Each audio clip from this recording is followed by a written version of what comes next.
Hey, Zach Edwards here with the results of the CYOC, the Create Your Own Card contest.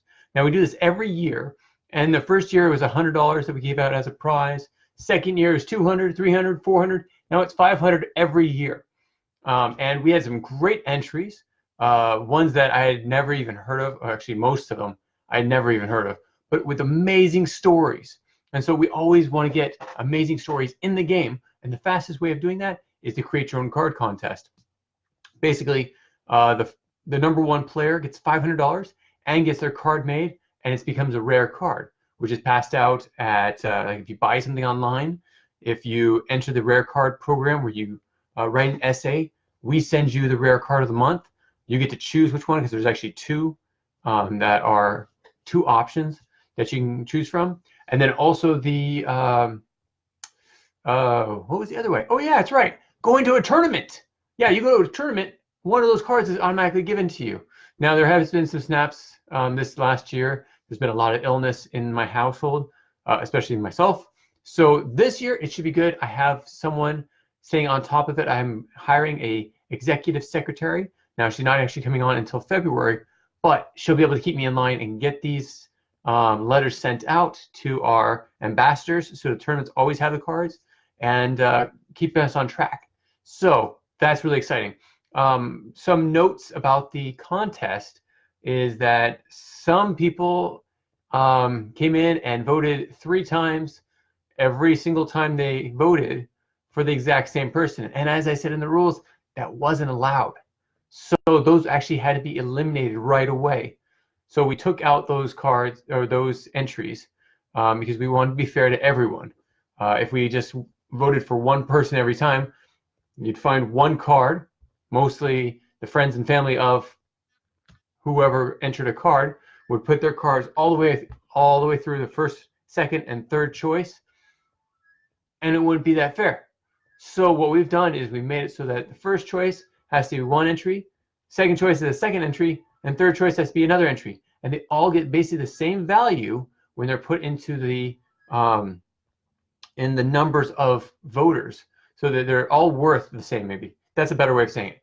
So all votes are worth the same, whether it's first, second, or third choice. So this year, the winner of the contest was, it was probably the best when it comes to war. Its abilities were great. There's some that their abilities were even, I think, better to some extent, but at the same time, that was the one that was chosen. Now, an interesting thing before I reveal the winner is that the office had chosen one person that when people put in a write-in, like they just wrote in somebody else from history, the collection of those write-ins were more than Charles Dickens. So Charles Dickens is actually kicked out of the top 12. The office chose it, but if a write-in campaign comes in and they say, we want Jack the Ripper, then Jack the Ripper can be part of the contest, because we had a large enough write-in campaign that that person overcame Charles Dickens, which was one of the cards that we allowed or put into the top 12. So you're right. We're making Jack the Ripper actually one of the cards. Now, it was actually probably in last place because it was a full write-in campaign. It was not an individual, or it was not a card that was displayed, so it wasn't a choice. And if it was a choice, it'd get a lot more votes. So Jack the Ripper is now our 12th placed winner. We actually don't tell any more of the places of the cards.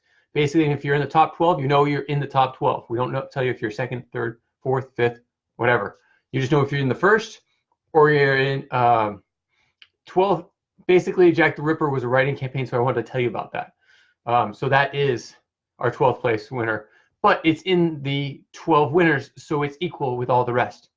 Now for the big reveal of the Create Your Own Card contest. Now,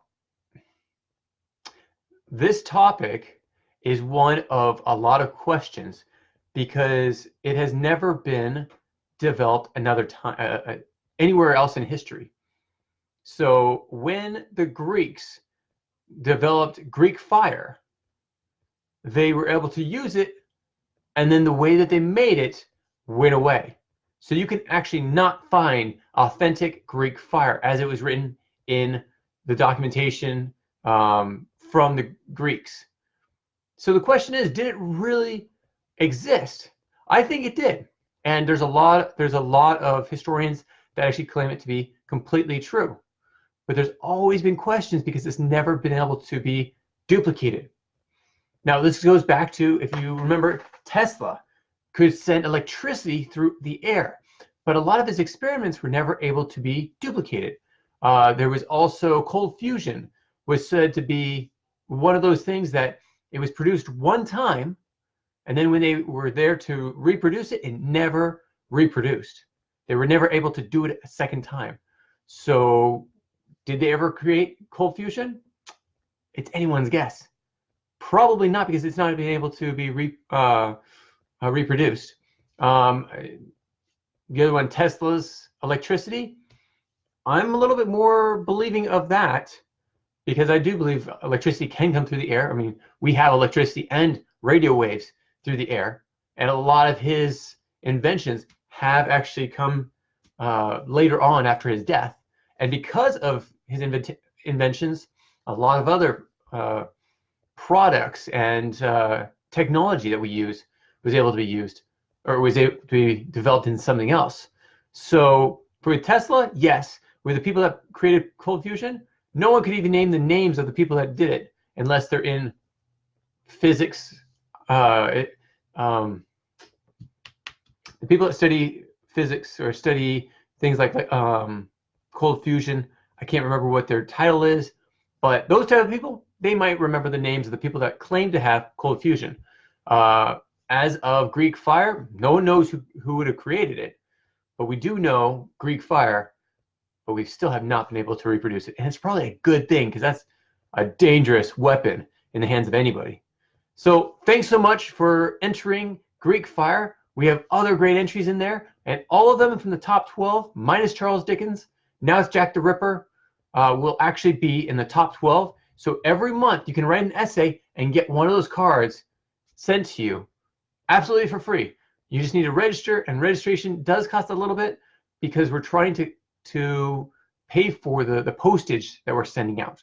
So thanks so much for joining us, and we'll catch you next time. This is a Whatever Wednesday, so I was able to talk about whatever I wanted, and I hope you enjoyed it. We'll talk to you later. Check us out tomorrow on our Sneak Peek Thursday. Take care. Bye.